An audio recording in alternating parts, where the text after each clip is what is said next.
Hi, in today's video, we are going to answer a simple question, that is why CMA, and specifically in context of students. Students in the sense someone who's pursuing, let's say, BCom, BBA, BMS, or even post-graduation for that matter. So someone who's pursuing MCom, MBA, or even MSc Finance can relate to this video. Now, why am I breaking down this context? Well, when we talk about expectations of a CMA when he's a student versus when he's a working professional, these are quite different. So let's break down our focus on student category first. In next video, we'll talk about working professionals. And if you're new to this channel, hi, my name is Aditya Shela. I'm founder and CEO of FinStreet Education, and I'm the lead faculty at FinStreet Education for CMA program. Let's start. So back in 2018-19, when I started pursuing certifications in general, I had one question. When we look at engineering stream or art stream for that matter, everyone is mainly focusing on their academics or a degree because it was quite rigorous. But when we talk about commerce, everyone is pursuing one or the other certifications.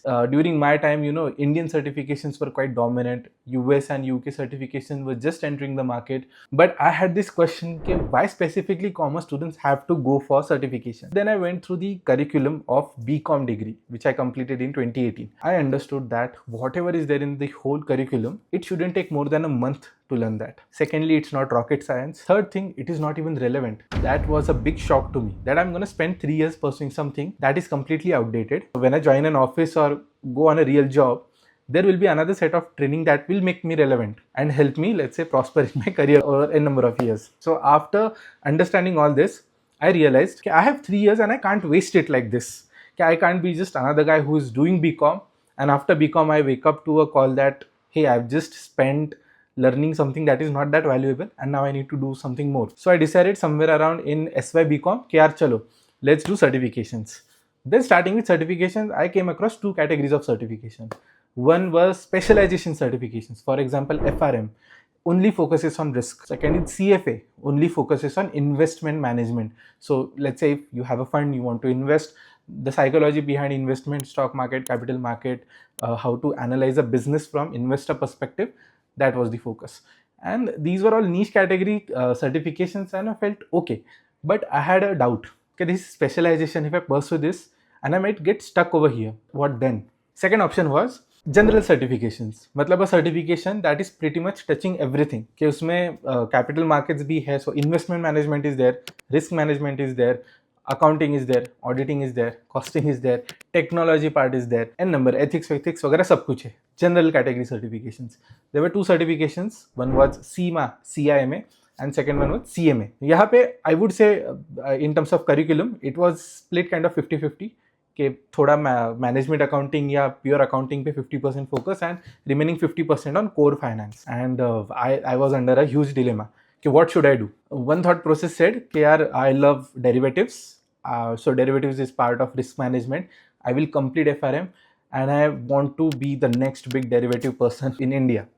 Because to be honest, I used to go through a lot of YouTube videos and articles, blogs, and I read a lot about people trading on derivatives and becoming millionaires and billionaires out of it, opening up hedge funds and stuff like that. So I thought like, acha, let me go for FRM. But on the other hand, I said, yeah, FRM is such a small niche, like risk management is such a small niche. If I didn't like risk management, what should I do?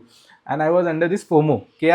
I want to mainly understand business finance as well. Business finance in the sense, think of a manufacturing setup or a service industry, like a software as a service or Zomato, Swiggy, such kind of companies. You need CFOs over here, Chief Financial Officer, or let's say a finance professional who will understand the business, who knows finance, and who will support the business when it comes to finance as a function.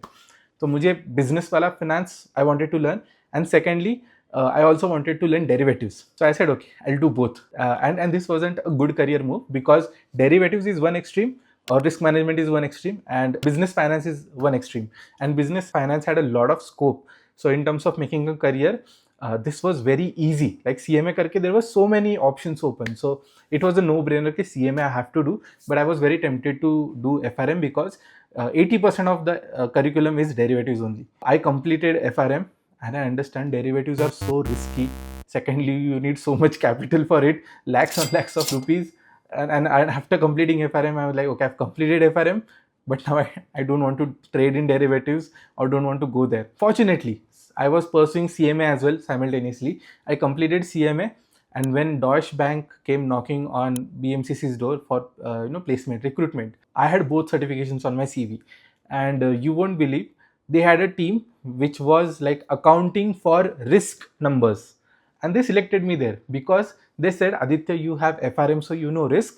So these are credit risk ka team, but the team is doing actually balance sheet closing and PNL closing, and we have selected you for that because you also have CMA on your CV. And I'm like, wow, this is so amazing. I had never thought that I could get into such a position, or rather such position exists. So that's how I cracked CMA. But again, coming back to the main topic, see, the bottom line is, when you're spending 3 to 4 years in your college, number one, you should be doing something about it. One option is certifications. I'm not saying certifications is the ultimate option. Certification is one really good option. Why? You have something to justify. Okay, I had time and I've done something out of it. I have gained something valuable. I have a skill set that I can offer to a company and get job out of it, make money out of it. Third thing, you have challenged yourself to a good benchmark. When we talk about professional certifications, why are they valued as compared to any private certifications? Well, because of the testing rigor. Professional certifications are tested globally. 40% is the result of passing rate, which means globally when you are competing, you are part of the top 40% cream layer, which is good enough, expert enough to take care of finance as a function. So this looked very lucrative to me. I thought that, worst case scenario, I have something that I can encash on later on. 10-15 years down the line, if I start something of my own, I won't need a CFO, right? I can be the CEO and CFO. That was my worst case scenario. But to my surprise, when I joined Deutsche Bank, it helped a lot. When I switched to FIS, again it helped a lot. And later on, when I went to KPMG, again it helped a lot. So that was my story, or rather my why behind CMA. Each student has their own why. There are students who come up to me and say, sir, what about other certifications? Well, it's your call. Some of the sensitive matters students look at is price. From my perspective, this is one of the most valuable course. You have minimal investment. Talk about any international certification, talk about ACCA, talk about CPA, the cost, investment, coaching, everything goes north of 3 lakhs, 5 lakhs, 8 lakhs. I've seen that. On contrary, when we talk about CMA, the overall investment in just the course was less than a lakh rupee as a student.